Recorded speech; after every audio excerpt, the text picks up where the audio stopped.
El sonido de su respiración, entrecortada y débil, llenaba la habitación como un mantra macabro.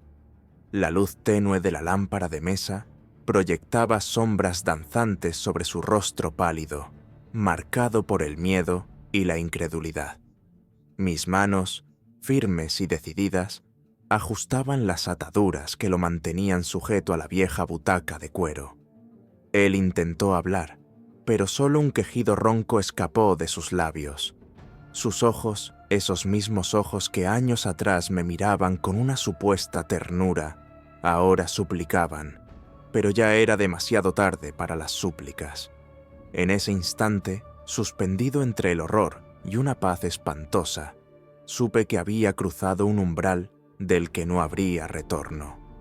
El olor a sudor frío y mentol, su colonia barata de siempre, se mezclaba con el aroma metálico de la adrenalina, creando un perfume que quedaría grabado para siempre en mi memoria.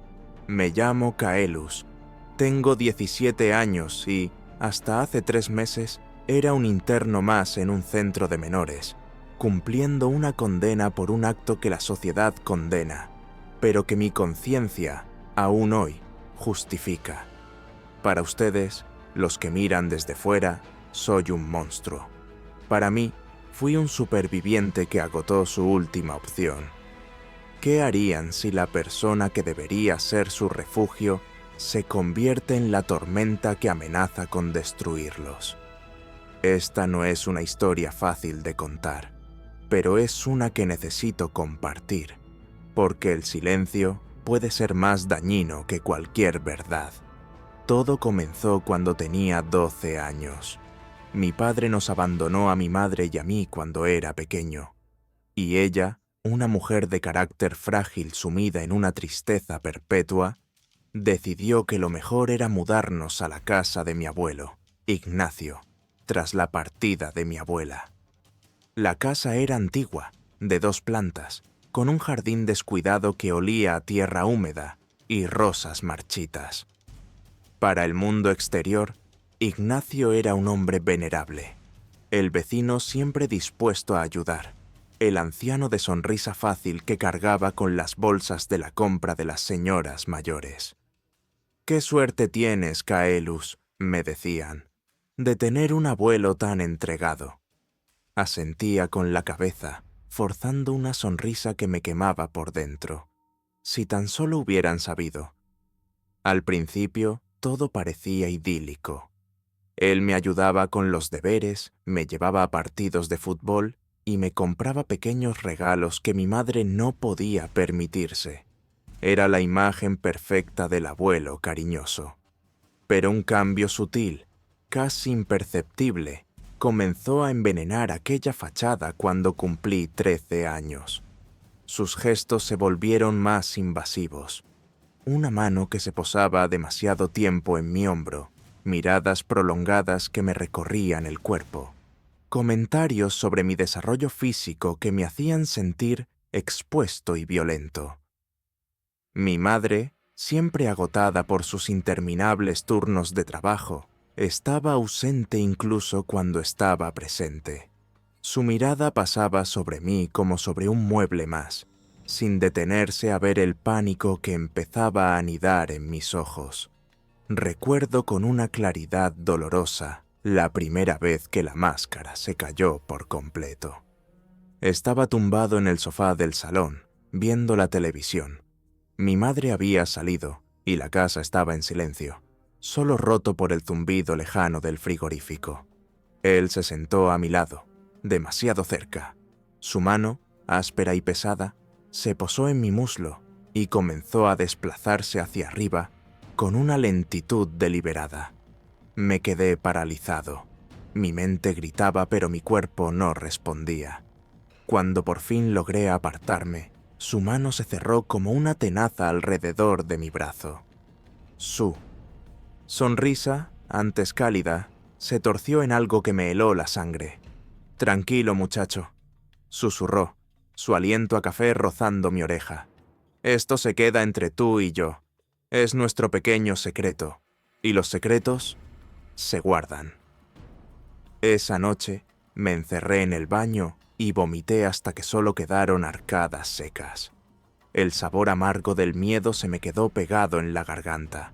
Los días se convirtieron en una tortura constante. Ignacio actuaba con total normalidad en presencia de mi madre, pero yo podía sentir el peso de su mirada sobre mí, como un depredador acechando a su presa. Una semana después de aquel primer incidente, mi madre tuvo que trabajar hasta tarde. Intenté refugiarme en mi habitación, pero el sonido de sus pasos acercándose por el pasillo me petrificó. Golpeó la puerta con los nudillos, un sonido seco que resonó como un disparo. «Caelus, sal, tenemos que hablar». Su voz era diferente, cortante como el cristal. Cuando abrí, me empujó al interior y giró la llave. La habitación, mi único santuario, se convirtió de repente en una celda. «Escúchame bien», dijo, acercando su rostro al mío. «Lo del otro día va a repetirse, y si se te ocurre contárselo a tu madre o a cualquier otra persona, me aseguraré de que vuestra vida se convierta en un infierno. Esta casa es mía. El dinero que mantiene a tu madre viene de mí. Sin mí, no sois nada. ¿Lo entiendes?» Asentí, las lágrimas calientes resbalando por mis mejillas. Tenía 13 años y acababan de robarme la infancia. Esa noche comenzó el verdadero calvario, un infierno que se prolongaría durante 4 largos años y que me transformaría en alguien que ni yo mismo reconocería. Los siguientes años fueron una pesadilla de la que no podía despertar. Ignacio había establecido un ritual de terror. Cada vez que mi madre se ausentaba, cada vez que la casa quedaba sumida en un silencio cómplice, él venía a mi cuarto. Lo que comenzó con tocamientos impropios escaló progresivamente hacia actos más viles, más humillantes. Me repetía que era algo normal, un vínculo especial entre un abuelo y su nieto, que yo era su favorito. Sus palabras intentaban enmascarar la violenta realidad, pero no podían ocultar la asco que me recorría el cuerpo después de cada encuentro. Sus amenazas se volvieron más sofisticadas. ¿Quién va a creerle a un chico problemático contra un pilar de la comunidad como yo? Tu madre me agradece que te ponga firme. Sin mí, os iríais a la calle. Tenía razón. Él era querido por todos. Mi madre lo veneraba. Incluso mis compañeros del instituto pensaban que era genial, mientras yo me consumía. Mis calificaciones se desplomaron. Me volví hosco, irritable, un fantasma que deambulaba por los pasillos del colegio. Mi madre atribuyó mi comportamiento a la edad del pavo. «Son cosas de la adolescencia», le oí decir por teléfono a una amiga. Si hubiera mirado un poco más allá, quizá habría visto a su hijo desmoronándose. Las noches eran lo peor. Me quedaba despierto, escuchando cada crujido de la madera, cada sombra que se movía, esperando el sonido de la cerradura de mi puerta girando lentamente. Desarrollé un insomnio feroz. Empecé a marcar mis brazos con cortes superficiales, un dolor que podía controlar, un recordatorio de que aún sentía algo en medio del entumecimiento. Una vez, en el colegio, me armé de valor y hablé con la orientadora. Le pregunté, con palabras veladas, ¿qué podía hacer un niño si un adulto le hacía daño? Ella me dio un discurso preparado sobre denunciar, sobre hablar, con mis padres. Pero cuando le pregunté, ¿y si nadie te cree? Hubo un silencio incómodo, un parpadeo rápido. Esa vacilación fue toda la confirmación que necesitaba. Estaba completamente solo. Ignacio era cuidadoso, nunca dejaba marcas visibles, pero la devastación interna era total. Cuando cumplí 15 años, su comportamiento se volvió más agresivo, más posesivo.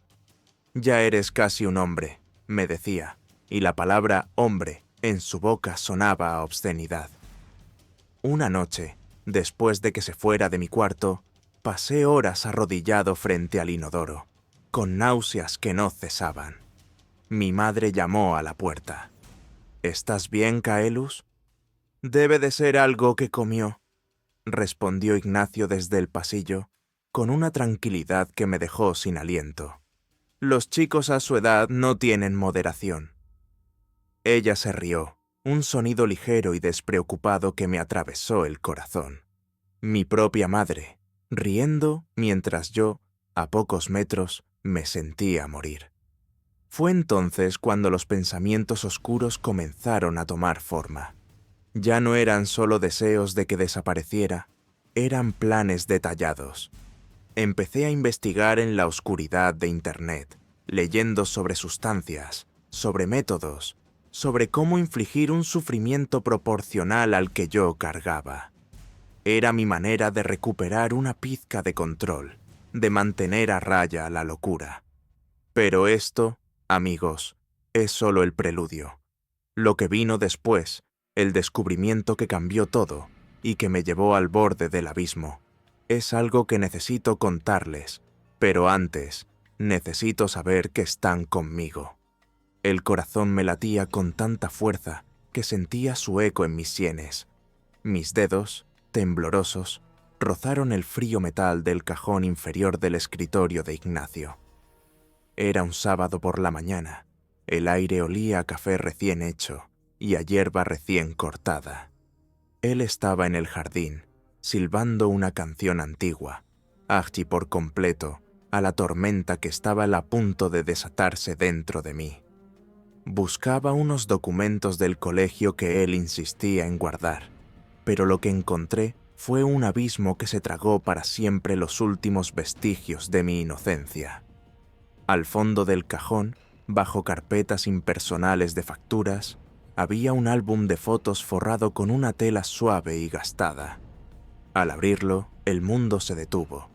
No eran instantáneas de familiares sonrientes o paisajes de vacaciones. Eran imágenes de niños, docenas de ellos. Reconocí a algunos. Lucas, que se mudó abruptamente en 6º grado. Mateo, que siempre tenía moretones inexplicables.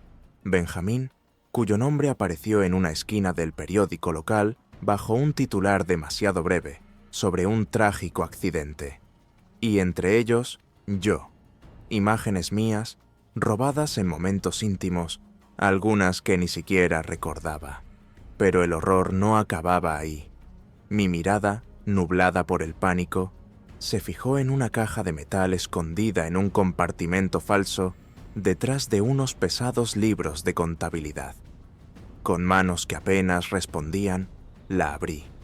En su interior, DVDs meticulosamente etiquetados con nombres y fechas que se remontaban a más de una década atrás. Mi estómago se retorció. No era su primera víctima.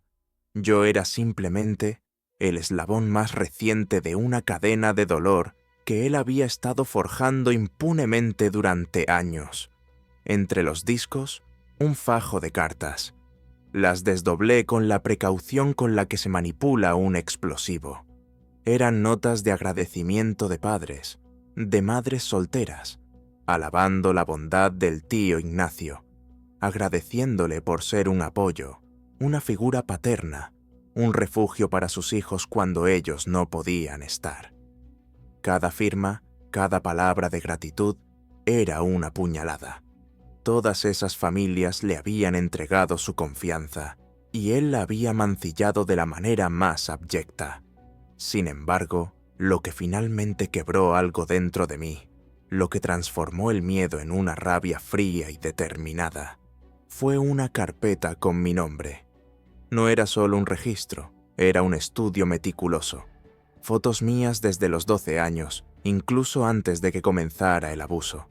Informes sobre mis gustos, mis miedos, mis puntos débiles. Había estado planeando esto, eligiéndome, desde el momento en que crucé el umbral de su casa.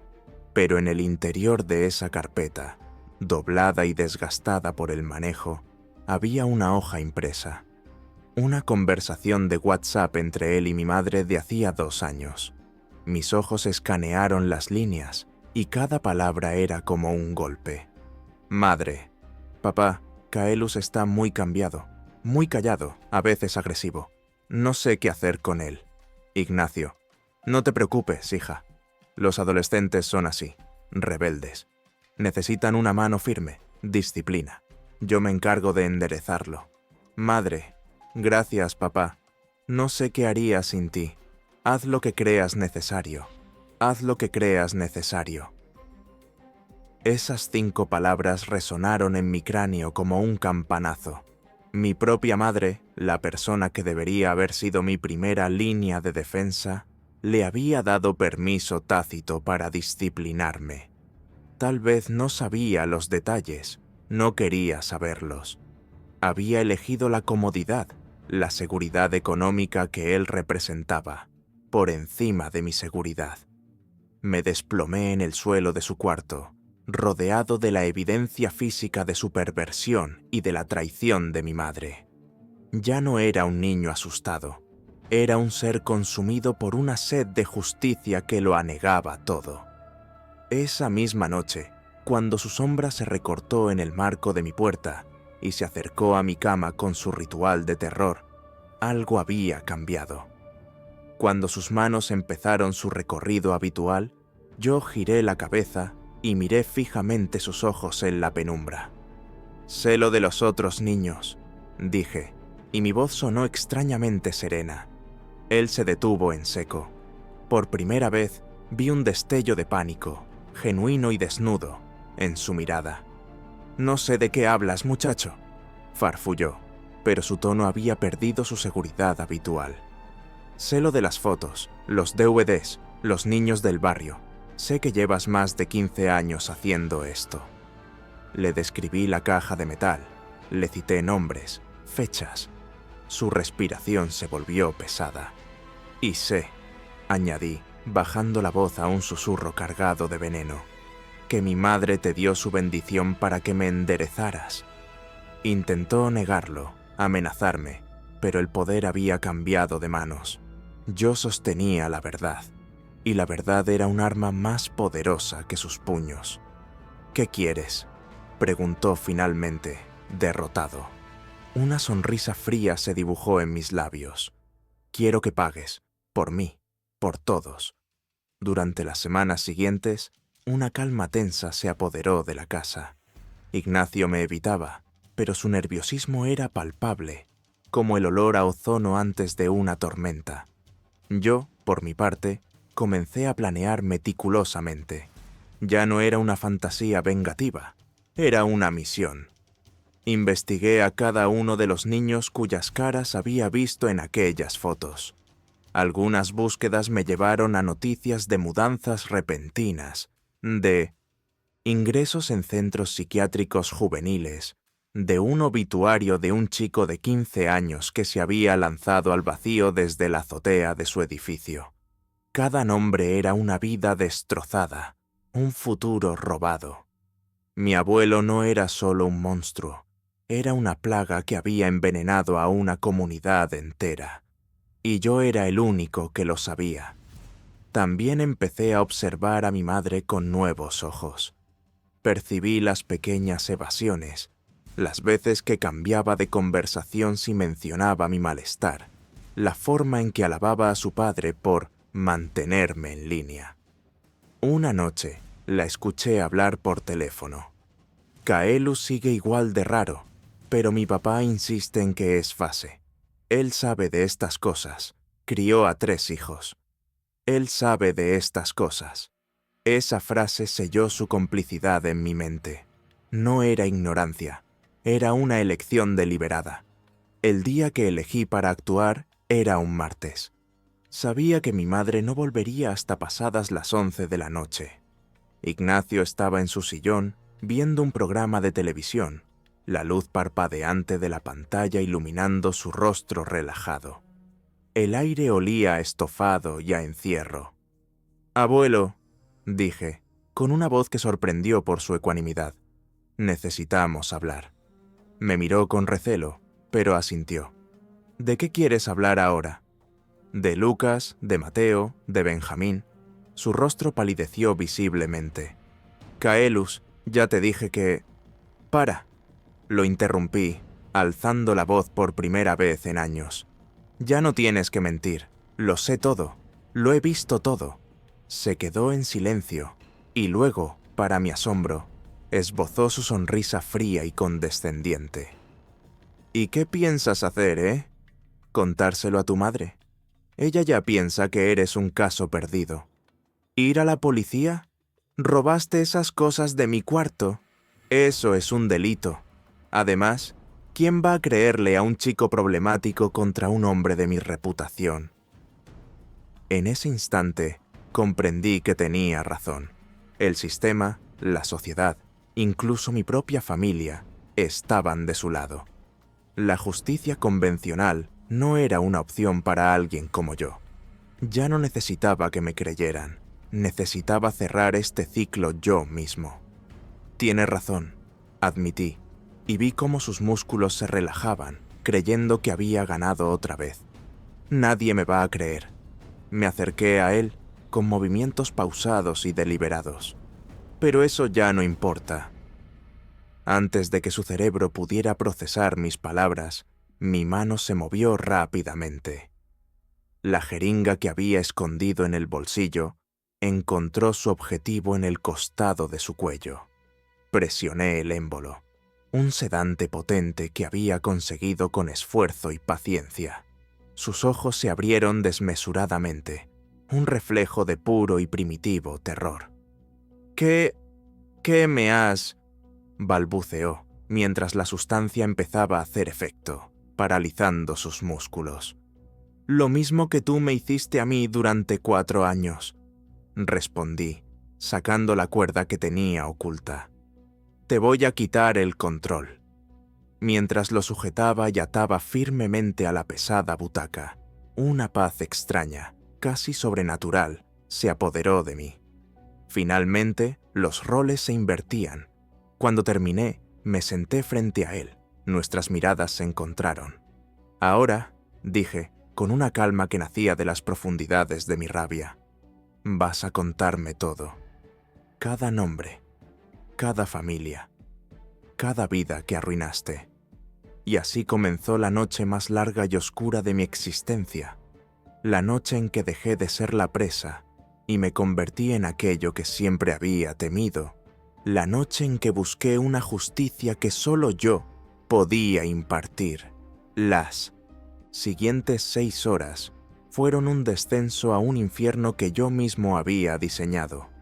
La habitación, iluminada solo por la lámpara lateral, proyectaba sombras alargadas que se contorsionaban como espectros en las paredes. El aire se volvió pesado, cargado con el olor acre del miedo de Ignacio. Un olor dulzón y rancio que se mezclaba con el tenue aroma a cuero viejo del sillón.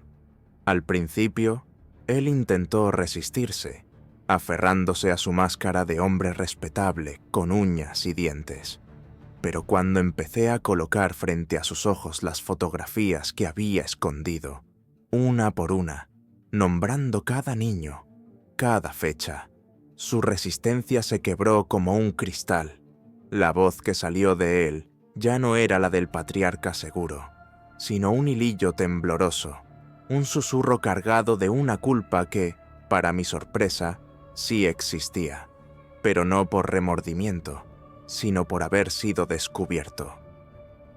Me habló de más de 20 niños a lo largo de 15 años. Me describió su método con una frialdad que me heló la sangre. Elegía a familias disfuncionales o con padres ausentes. Se ganaba su confianza con ayuda material y falsa calidez. Y luego, lentamente, aislando al niño, los envolvía en su red de silencio y amenazas.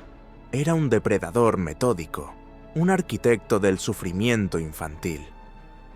¿Por qué?, le pregunté en un momento de pausa, mi voz un eco hueco en la habitación.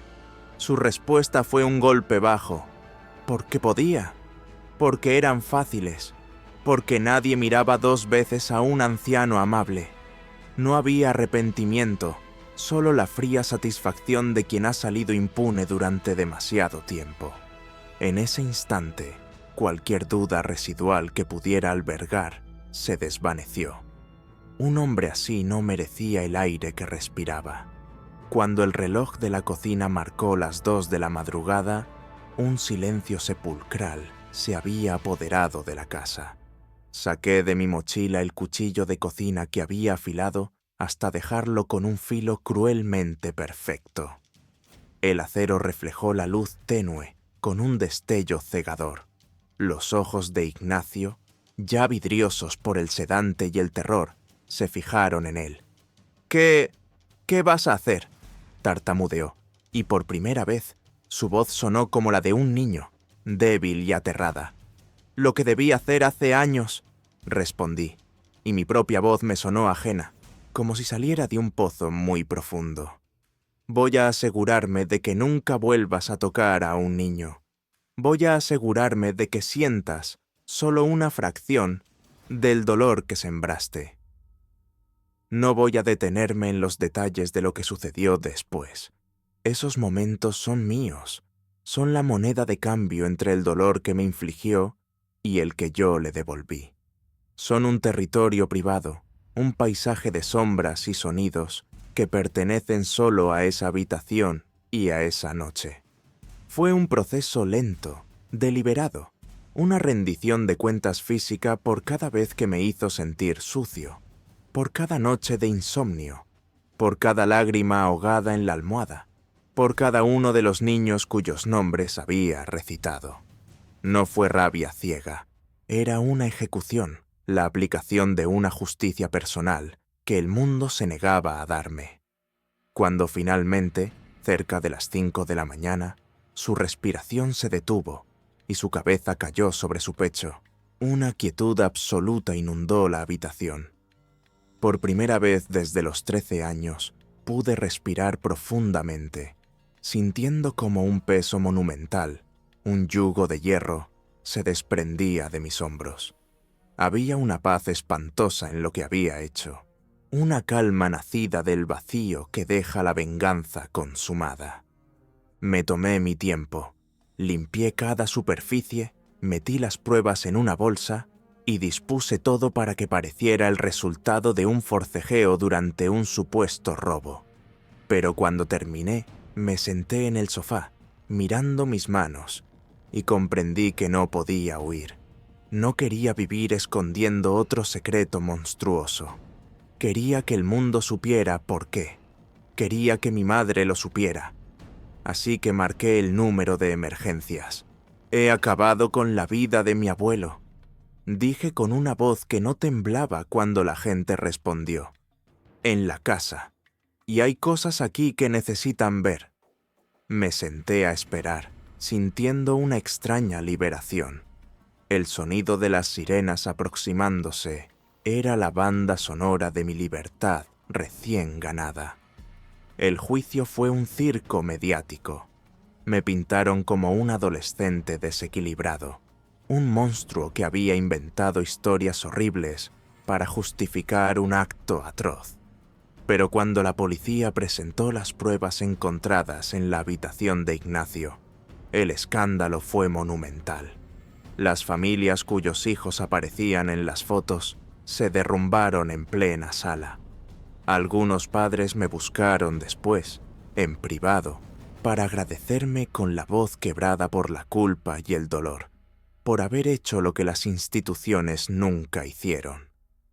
Otros me maldijeron, porque preferían seguir viviendo en la mentira que aceptar la monstruosidad que habían albergado. Mi madre nunca se presentó. Ni una visita, ni una carta, ni una llamada durante los 3 años que estuve interno. Supongo que enfrentar la verdad significaba aceptar su propia complicidad, su negligencia voluntaria. Había elegido su versión cómoda de la realidad, y en ella yo era solo el asesino de su santo padre. Esos 3 años en el centro no fueron un castigo, fueron una purga. Por primera vez, dormí noches completas sin miedo. Recibí la terapia que tanto necesitaba y que nadie me había ofrecido antes. Aprendí a vivir con el peso de lo que había hecho, a entender que a veces la línea entre víctima y verdugo se difumina en la penumbra de la desesperación. Hoy tengo 17 años. ¿Me arrepiento? Number. Ni por un segundo. Detuve a un depredador que había destruido incontables vidas y que habría seguido haciéndolo. El sistema, las familias, los adultos que debían protegernos, fallaron. Todos fallaron. Yo hice lo que sentí que era la única opción que me quedaba.